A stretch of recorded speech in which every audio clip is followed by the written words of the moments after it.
Graça e paz, alegria, glória a Deus. Vamos orar, irmãos. Hora da palavra do Senhor. Já louvamos, cantamos, nos alegramos.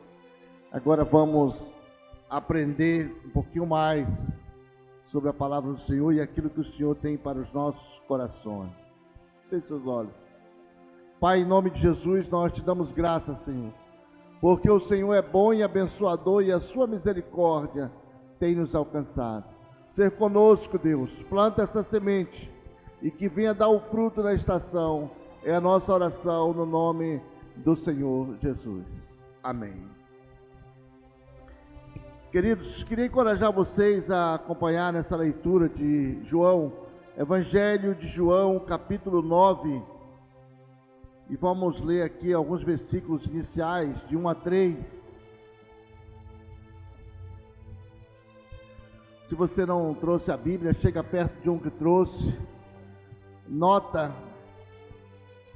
Eu quero encorajar você a anotar, a exercitar essa palavra, para não ficar somente naquela de pastor falou, está falado. Não. Pastor falou, não está falado nada. Você vai notar. Você vai notar, você vai ler. E se você não tem Bíblia, semana que vem eu vou arranjar uma Bíblia. Ou baixar uma no meu celular. Mas vou ter que andar com uma das principais ferramentas do cristão, que é a Bíblia. E tem muitas versões. Você baixa uma no seu aparelho aí, ou pega uma aí na loja. Tenho certeza que vai ser proveitoso para a sua vida. Uma pessoa que lê a Bíblia corretamente, mesmo que ele não tenha o entendimento do que ele está lendo na sua totalidade, mas só o fato dele ler perfeitamente ali, respeitando todas as nossas regras gramaticais do nosso português, já está de bom tamanho. Amém, queridos? A Bíblia diz que, andando Jesus, ele encontra um cego de nascença e seus discípulos perguntaram: Senhor, quem pecou, ele ou os pais dele?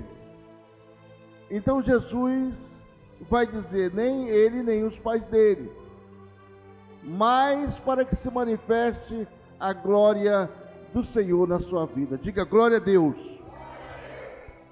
Amém, queridos? Agora vamos falar um pouquinho aqui sobre esse texto. O Rafinha acabou de ler, vocês viram aí, falou um pouquinho sobre os falsos profetas, que a gente bate muito aqui também, sobre essa questão, porque a gente observa que a comunidade ela está tomada mesmo por pessoas que não têm nenhum compromisso com o Evangelho, queridos. Ele simplesmente teve um encontro com uma voz, e a voz disse para ele: agora tu vai ser um pastor, tu vai ser um evangelista, tu vai ser isso, aquilo, e ele, se é que ouve essa voz, né? De repente a voz estava só entre ele e ele mesmo, e não tem voz. Mas ele acha que ele pode explorar senhores, senhoras, velhinhos, velhinhas, crianças. Ele acha que para ele foi concedido esse poder, e com isso ele faz um estrago muito grande na comunidade, trazendo problemas seríssimos. Problemas seríssimos. Talvez você não perceba, ou se percebeu, não sabe, não conhece em profundidade o grau de estrago que um indivíduo desse pode fazer. Mas a gente sempre recebe um telefonema: pastor, o que o senhor acha de fulano de tal, que assim, assim, assado? E a gente já conhece algumas figurinhas carimbadas da comunidade. Primeiro, o primeiro ponto que diz que ele não tem nenhum compromisso, é quando ele junta um povo e que ele vê que aquele povo ali não dá resultado financeiro para ele, ele vai embora e deixa o povo lá, não está nem aí, não quer nem saber, fechou ali, vai embora. E isso é muito grave, é muito ruim. Por outro lado, a gente tem que prestar bastante atenção até que ponto eu posso identificar esse tipo de pessoa, para que você não se torne também um radical. De repente, aquela pessoa tem frutos dignos de arrependimento e frutos realmente do Espírito na vida dele. Nós falamos semana passada sobre os frutos do Espírito na vida de um cristão. Então aqui nessa passagem nós temos um caso muito típico, ao contrário do que nós estamos falando. Havia ali uns religiosos, um grupo de religiosos, e eles, a Bíblia diz que eles eram zelosos da lei, conheciam muito da lei. Eles conheciam bastante da lei. Hoje, quando você está conversando com algumas pessoas, geralmente o cara que ele não gosta muito de ler a Bíblia, ele diz: pastor, mas a letra mata, o Espírito edifica. É uma forma dele fugir. Talvez ele tenha uma certa razão se nós levarmos isso ao extremo, porque eu não tenho como carregar a letra e deixar o Espírito. As coisas têm que andar como um pássaro, duas asas. Você não vai ver um pássaro voando apenas com uma asa, você vai ver o pássaro voando com duas asas. Então, se eu equilibro essas duas asas, as coisas caminham muito bem. O problema é que há uma distorção muito grande. Muita gente só quer caminhar só quer voar com um lado da asa, não quer a outra.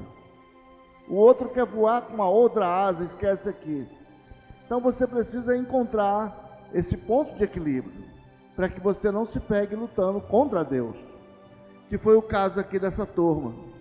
Jesus passa e observa um homem cego de nascença, nasceu daquele jeito.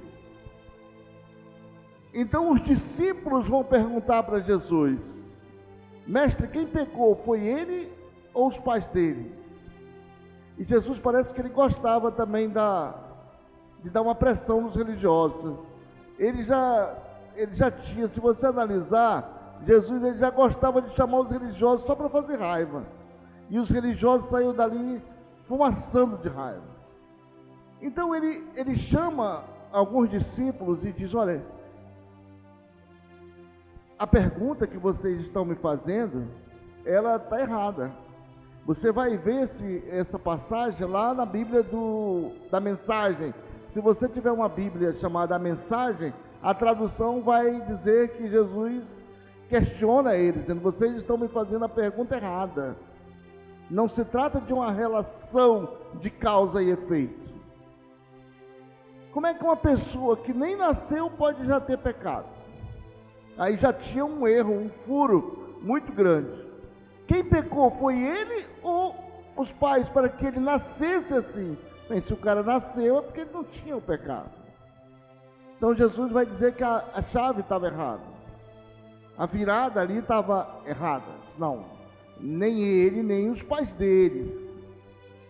Para que quebre esse mito também no nosso meio, e a gente já falou isso várias vezes, a gente tem uma ideia de que quando você faz alguma coisa errada, o Senhor vai botar o pé lá no teu pescoço e vai te cravar ali.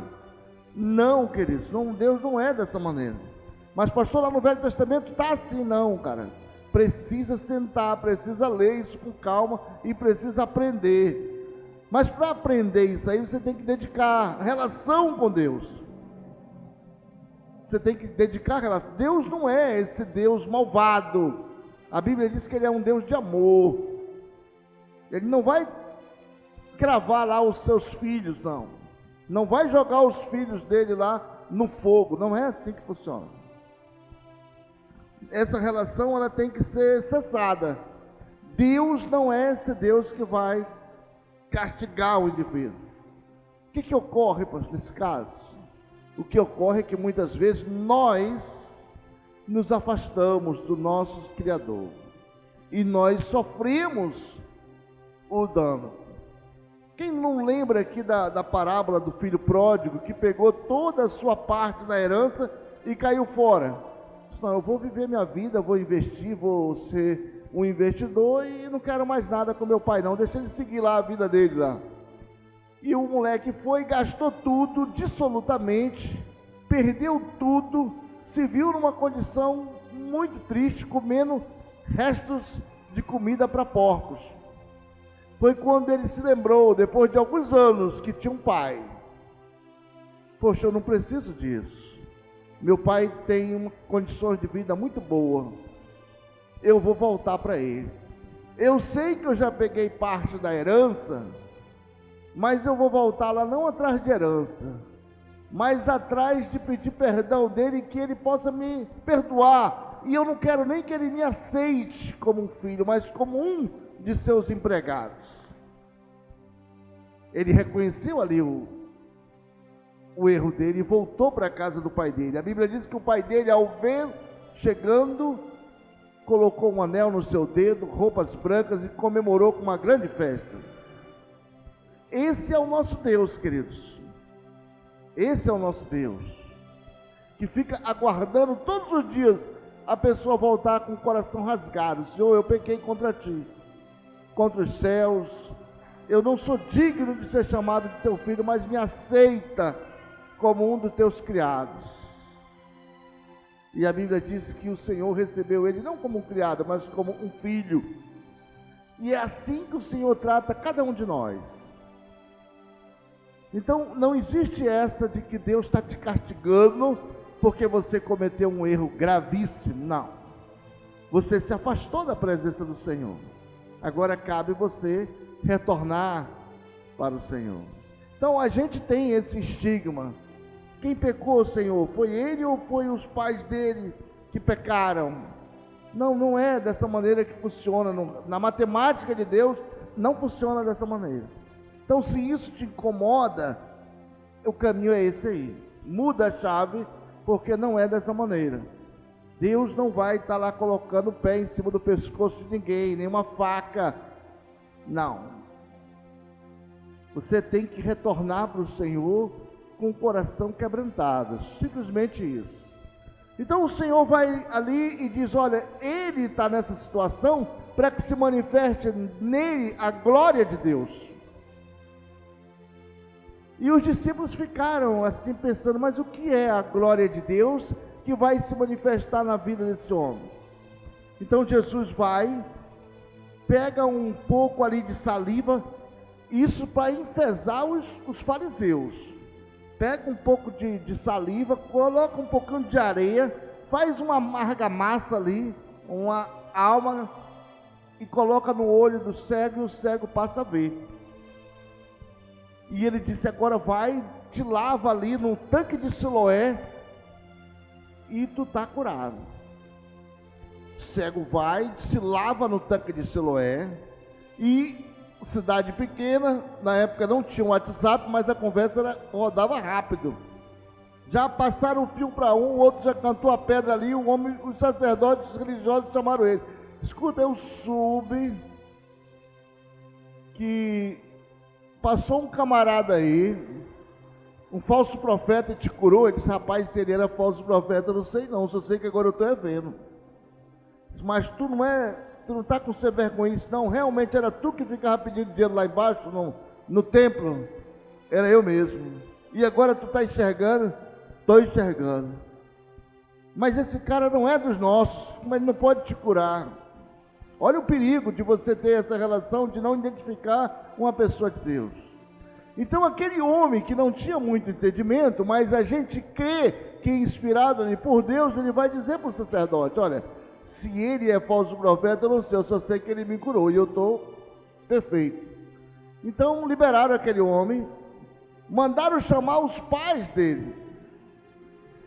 Quando os pais daquele antigo cego chegam, os sacerdotes, né, que eram autoridade máximas, pegaram aquele casal, possivelmente já um casal de idosos, e perguntaram para eles, escuta, esse aí é teu filho?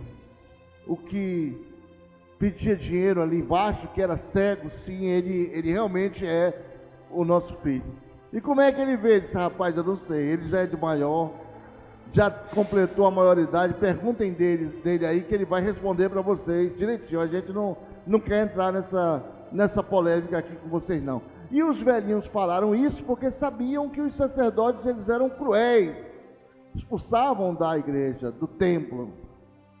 Então os sacerdotes chamaram novamente o rapaz e chegaram com ele e disse: rapaz, olha, tu sabe que nós estamos tendo paciência contigo, então abre o jogo, conta pra gente quem é esse camarada que te curou, se é que ele te curou mesmo, da onde ele vem. Ele disse: rapaz, eu já disse para vocês e vocês não acreditam.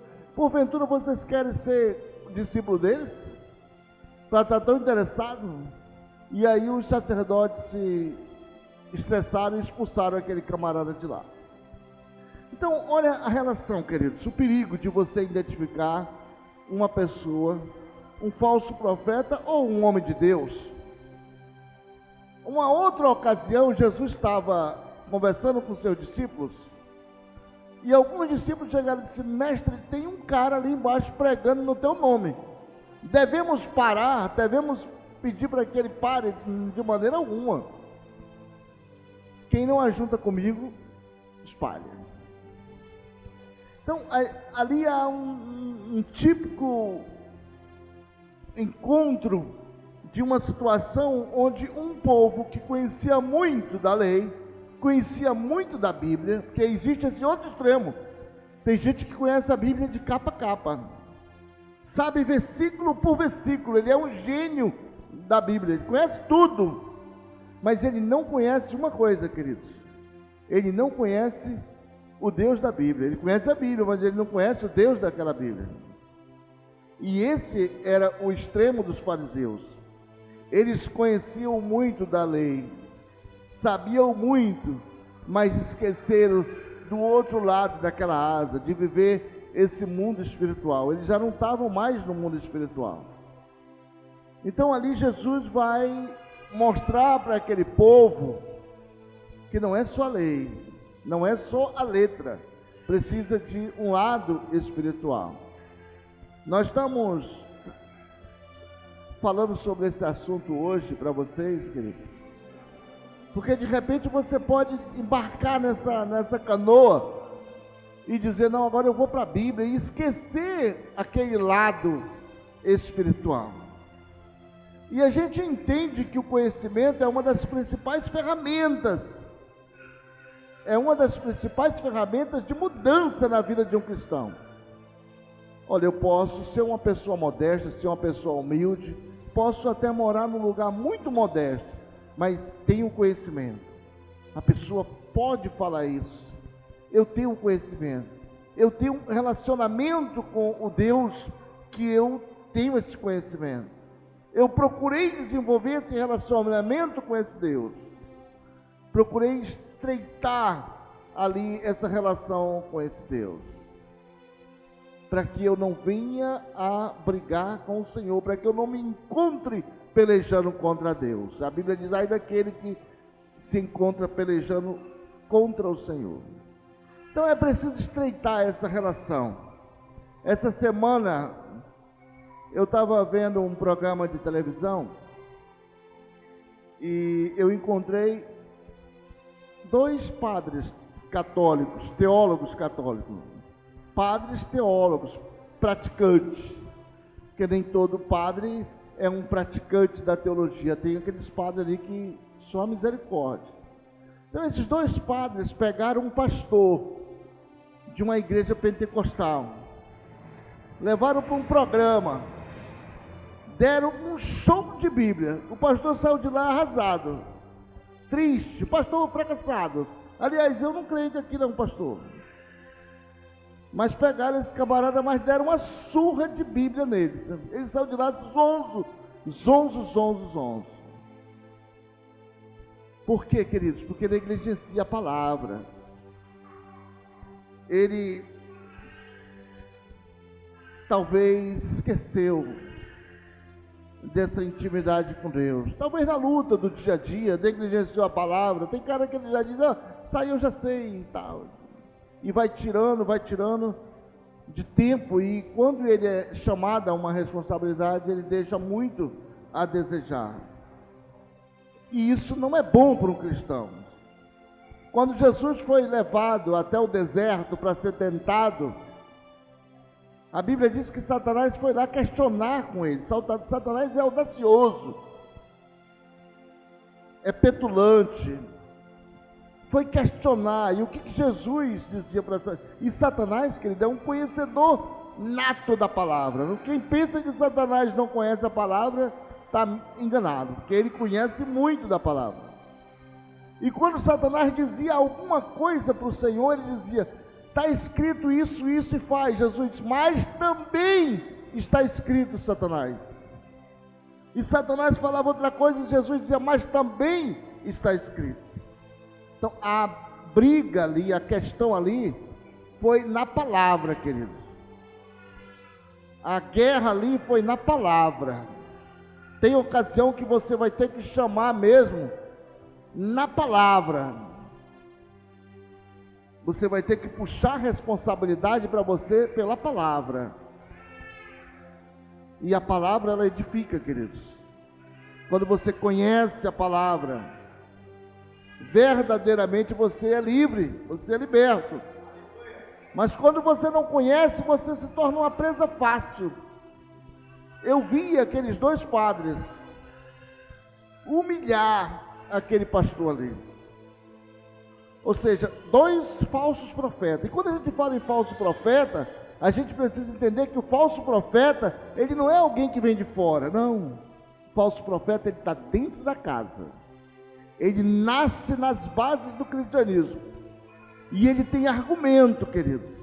Muito argumento. Mas você, como servo, como uma serva de Deus, você precisa ter o argumento certo. Aquele argumento que o Senhor Jesus teve na hora certa. Quando Satanás disse: se tu fores verdadeiramente filho de Deus, ordena que essas pedras se transformem em pão. Jesus vai dizer: nem só de pão vive o homem, Satanás. E aí Satanás, ele é obrigado a se calar, querido, porque são argumentos. Sabedoria, queridos. E quando você tem sabedoria e você coloca essa sabedoria em ação, ela gera uma coisa chamada amor. Amor. Sabedoria, ela gera amor. Salomão, quando foi ungido rei de Israel, ele vai orar ao Senhor. E ele vai dizer: Senhor, eu preciso de sabedoria. Não preciso da força física, porque a força física é a lei do bruto. Não preciso de poder, porque isso eu já tenho aqui. Mas eu preciso de sabedoria para governar esse povo. E a Bíblia diz que Deus deu para Salomão sabedoria e riqueza. Mas a sabedoria é fundamental, queridos. Quando nós temos sabedoria, e essa sabedoria ela é posta em ação, porque não adianta nada também eu ter sabedoria para mim e deixar essa sabedoria acumulada dentro de mim, ela vai estragar. Sabedoria que não é comunicada, ela não tem função nenhuma. A sabedoria só tem função quando ela é posta em ação. Tem um filósofo que vai dizer que a comunicação, ela é uma das coisas mais maravilhosas na vida de um ser humano, mas a comunicação, ela só tem eficácia quando ela é posta em ação. Não adianta eu conhecer muito, eu ler muito e não colocar aquilo ali em ação. Você pode fazer um curso universitário, você pode ser o maior PhD em um determinado assunto, mas se esse assunto ele não beneficia o meu irmão, acabou. Ele não tem nenhum valor para mim, nem para ninguém. O cara é um gênio, mas o que ele fez? Nada, ele tem muito conhecimento, então não serve para nada, querido. Mas quando nós começamos a colocar isso em ação, isso vai ser uma maravilha. No versículo 5 de João, Jesus vai dizer o seguinte: eu sou a luz do mundo. E aí ele continua: um dia tem 24 horas. trabalha-se 12 e dorme as outras 12. Se você procurar fazer tudo aquilo que você tem que fazer dentro do horário do dia, você vai conseguir. Porque à noite ninguém consegue trabalhar à noite. O que Jesus quer dizer com isso aqui? Não dá para acumular esse conhecimento sem que ele fique em prática. Ah, pastor, eu sou um cristão, tenho uns sólidos conhecimentos bíblicos, manjo muito da Bíblia, até falo da Bíblia e tal, mas está dando fruto? Não estou, pastor, não está saindo fruto. Tem algo errado, queridos. Isso precisa gerar um fruto. Eu preciso conhecer a Bíblia, preciso colocar essa palavra em ação. Essa palavra tem que gerar um fruto chamado amor. É quando Jesus disse: você precisa amar o teu irmão, precisa amar ele. O que é amar o meu irmão? É quando eu começo a colocar em prática aquilo que o Senhor tem feito na minha vida. E olha só uma coisa muito legal. Quando nós temos esse conhecimento de Deus nas nossas vidas, a possibilidade de você sofrer é pequena. A possibilidade de você sofrer é muito pequena. Porque o conhecimento é uma coisa que ninguém vai conseguir tirar de você. O cara pode tirar tudo de você, mas o conhecimento não. Ele não tem como arrebatar o conhecimento de você. E muitas vezes nós nos pegamos reclamando da vida e de tudo. Reclamando. Porque as coisas parecem que não caminham legal para mim, não caminham desse jeito, porque eu não procuro fazer com que essas coisas caminhem legal para mim. Eu gasto parte do meu tempo com aquilo que não me dá nenhum resultado, nenhum retorno. Eu gasto grande parte da minha vida, do tempo que eu tenho, com besteira, bobagem, coisa que não vai me dar nenhum retorno. Mas se eu pegar parte desse tempo e começar a investir em conhecimento para mim, nunca mais eu vou perder esse conhecimento. As coisas supérfluas, talvez elas possam ir embora, mas aquilo que eu adquiri, a sabedoria que eu adquiri, isso não vai embora mais. Ela permanece, querido. E você vai ficar cada dia mais preparado. Mais preparado. E pode vir palavra, qualquer que seja, que ela for de encontro a você, ela vai encontrar uma pessoa preparada, à altura para conversar a respeito da tua fé, daquilo que tu crê. Para você ser um vendedor de um determinado produto numa empresa, você tem que conhecer do produto. Você precisa conhecer aquele produto que você vende. Se for um veículo, você tem que saber a quilometragem daquele veículo, qual é a capacidade, a rentabilidade de combustível dele, qual o material que ele foi feito, tempo de duração, como é que funciona a questão do seguro, o painel, como é que ele funciona ali, os botões, se o câmbio dele é automático ou não, qual o tempo de duração daquele bem. Você precisa saber muito sobre aquele produto. Se você, sendo esse vendedor e precisa conhecer, por que você não procura conhecer o Deus que você serve? Porque tem pessoas aí que ele tem até vergonha de ir lá e dizer: pastor, não fui levar uma palavra para aquela pessoa porque eu não sei nem por onde começar. E por que não sabe por onde começar? Porque não busca o conhecimento, ele estagnou a vida dele ali. Mas a partir do momento que ele mudar esse paradigma dele, diz: não, quero mudar isso aqui. Eu sirvo um Deus maravilhoso, um Deus que tudo pode. Eu não posso ficar aí como um animal que tem uma viseira ali, que ele só vai para onde ele é guiado. Eu preciso colocar essa sabedoria que Deus tem me dado em prática. Para quê? Para que, França?